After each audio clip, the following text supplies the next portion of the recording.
Yes, mga senyores. Yeah. Pakita natin yung isa kong SBR.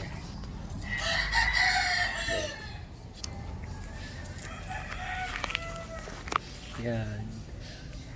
Masungit lang, hindi ko mahawakan. Mount Banahaw line. F1.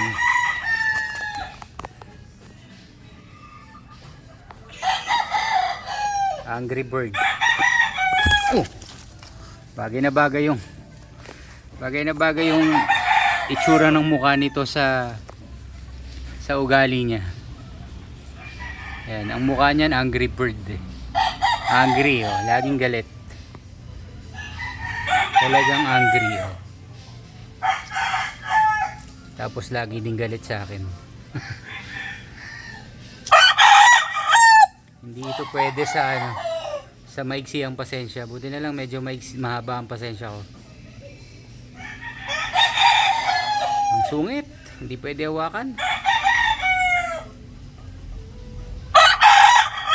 Mabait lang to pagka sinasamahan ng babae.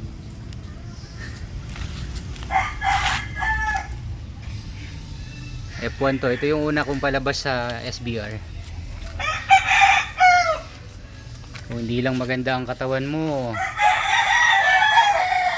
na-out na kita.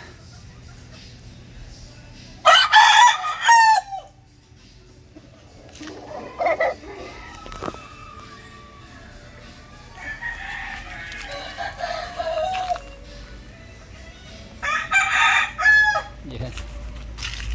Sungit to eh. Tingnan mo. Tapang yan.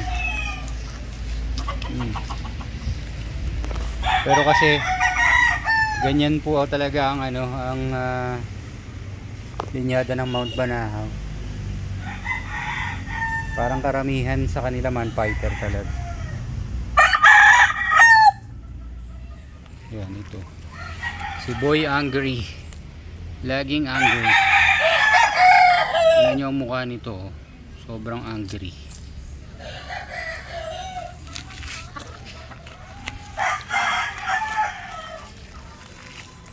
Yan.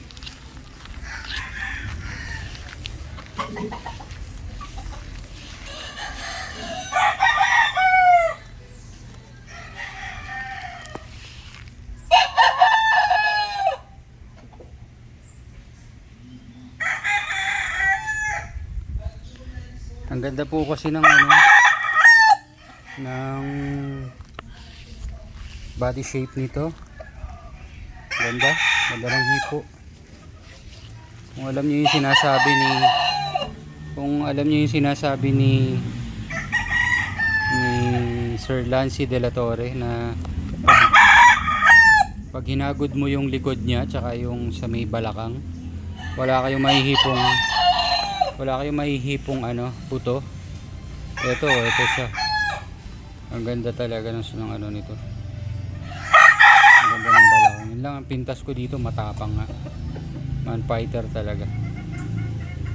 Mahirap hawakan. Kaya puro peklat na yung braso ko. Ayan. Kita nyo yung mga braso, sugat ko. Oh, pati sa hita ko. Puro gasgas eh. Wait lang. Kaya yung hita ko. Ayan oh. Ayan. Pag wala kayong ganyan, hindi kayo totoong sabongero. Hindi kayo mahilig sa manok.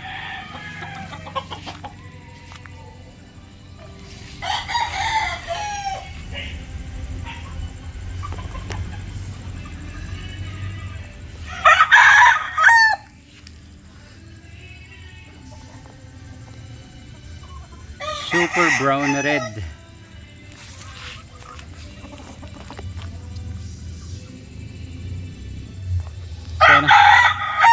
Sana yung iaanak nito ay hindi matapang. Bullstag na po ito, bullstag. 1 and 3 months. 1 year and 3 months. Bullstag pa lang.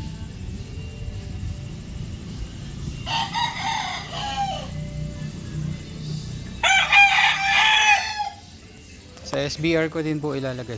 Ibabalik. Sa tita niya, tsaka sa nanay niya. Yung tita. Para mapanatili natin yung dugo nila.